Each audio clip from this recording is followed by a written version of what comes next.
Greetings, everyone. Okay, so we had a question about journaling. Sorry about the wind noise. It's rustling a little bit today. Now, when you're doing a journal, there's a lot of different approaches to it. I like to have a journal which is for teaching. So every time I extract an idea, a principle that I want to share with other people, I put that into my teacher's journal. I have a journal for personal experiences, growth rates, writing down micro improvements, macro improvements, how I achieved those, what were the underlying principles of the growth, and so forth. So these principles that you're working with, and they're related to your own personal experiences, you put that in more of a personal journal. Then your teaching journal is more for relating to what you're going to share with others. Then there's journals like a book of trees, where you do a tree qigong exercise. You take a leaf from the ground, you put it in the journal, you write down when you practiced with that particular tree, and it's a kind of a reference point where next time you practice, you pick up that book of trees, and when you connect to the field of all those experiences, all those living intelligences, and you bring yourself into resonance. And it's a wonderful, powerful, intense experience. So as you develop your journaling methods, you'll find lots of different other types of journals which will start to appear. Now, an online or a video journal is an excellent idea. I used audio tapes in the early days, where I'd go into trance, invoke a spirit, journal the thoughts of the spirit, then listen to the journal afterwards. And what I found worked really well was because I was so in another state, I wasn't fully aware of what the spirit was saying through me as a medium. I had to listen to it again to really get it. And this hill's getting steep. So what I developed was just you record, listen to it afterwards, contemplate, and then apply what you'd learned. Now, this approach to journaling, it's much more time consuming, because let's say you're in trance for an hour and you've recorded it all.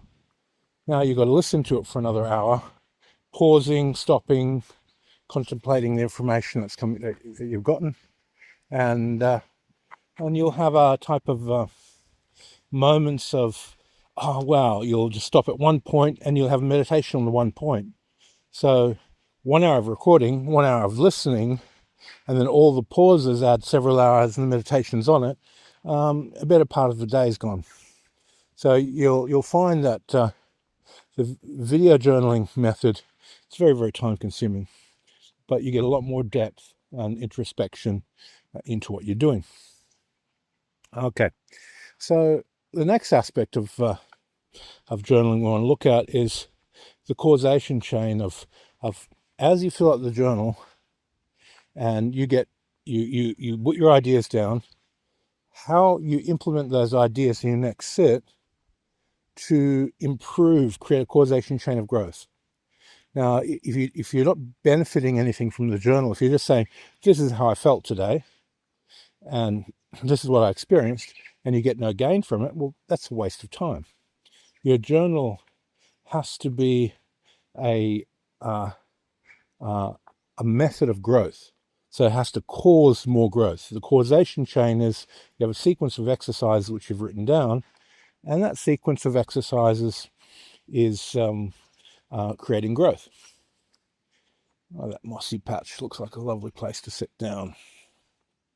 Okay.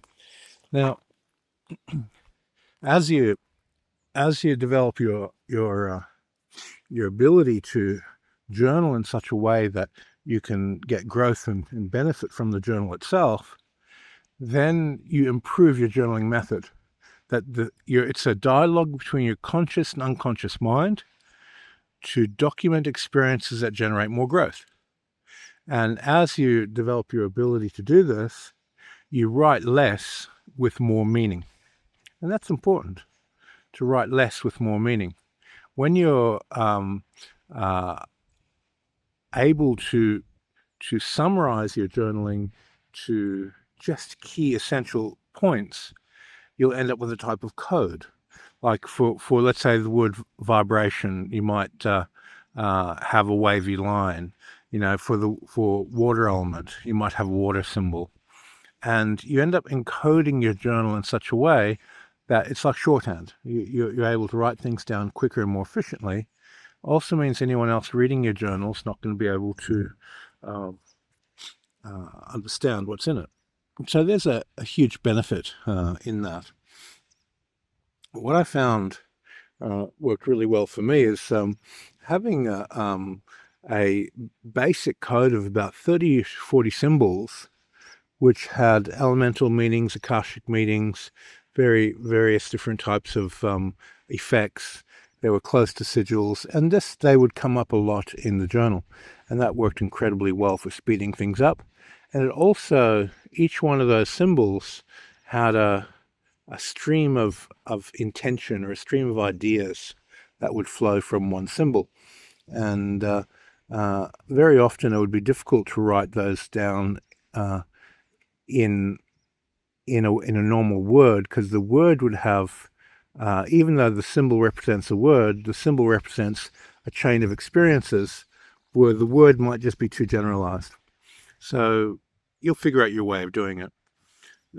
So once you've developed your journal to make it time efficient and actually useful, so it's giving you some type of benefit, from there we want to improve our ability to do that. So we monitor each journaling session, and we teach our unconscious to communicate with the journal in such a way that each journaling session becomes more efficient. So you're basically looking at this week's journal and last week's journal and go, yeah, this week I'm journaling information that's much more applicable, it's much more useful, it's helping my growth rate, it's helping my insights, helping my understanding, and it's allowing me to develop faster. Now, as you do this, you created a pattern of growth in how you fill your journal out. When you are filling your teacher's journal out, you depersonalize it and increase principle. When you're filling your personal journal out, it's more about how to refine your black and white mirror, how to refine your methods of transformation in relation to personal things.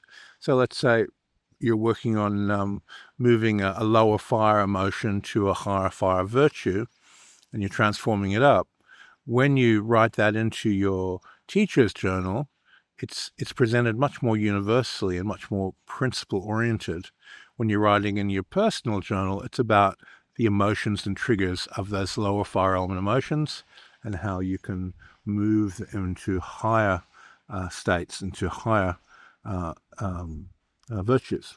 So this process of doing that, everyone makes their own way, but monitoring the efficiency with which you can separate them and write down things that actually are of benefit to you, that's a skill unto itself.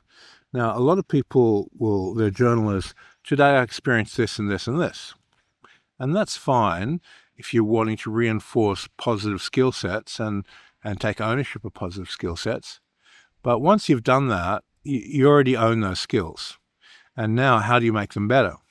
So you might be writing things down like, okay, today I vital breathed into the room or the space you're training in for 10 minutes before I vital breathed through the eyes and before I was doing energy exchange with a tree.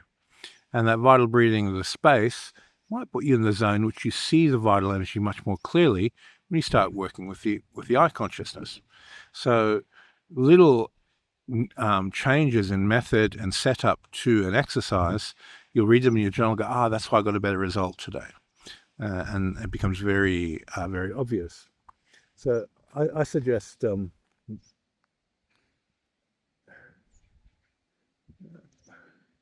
Oh, sorry, got a visitor.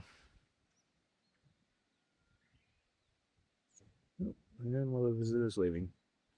All right, so what I suggest is that you have some sort of rating system for the quality of your journal. And I like to use a different colored pen, different colored texter. And on that day's journal, when I get a piece of information that's really, really high quality, I'll underline the title of what I did that day with a gold pen, and silver, and then you have your various colors that go from there. And highlighters on the top corner. So if, let's say, I take the top corner of my journal, the top right corner, and I just flick through all the pages that have important information on them, I hit the highlighter on that corner. So I can just go to the important pages where I have important information and go, that day's journal was really good. That day's journal was really good. There's valuable information worth reviewing. So I can review my important pages more often. My less important pages, they just go into the background. After I've extracted what I need out of my journal and it's full, and I move on to my next journal, just burn the journal. Some people will store them up and have a big bookshelf for them, but I think once you've had a journal for a year or so and you've extracted value out of them, just have a going away ceremony and burn them, and you've rewritten the essential important points already from your journal. When you're doing the video journal method, your drives are going to get pretty heavy pretty fast, so you'll be wanting to keep some and delete the rest. When you're going to be teaching, you may want to do a system of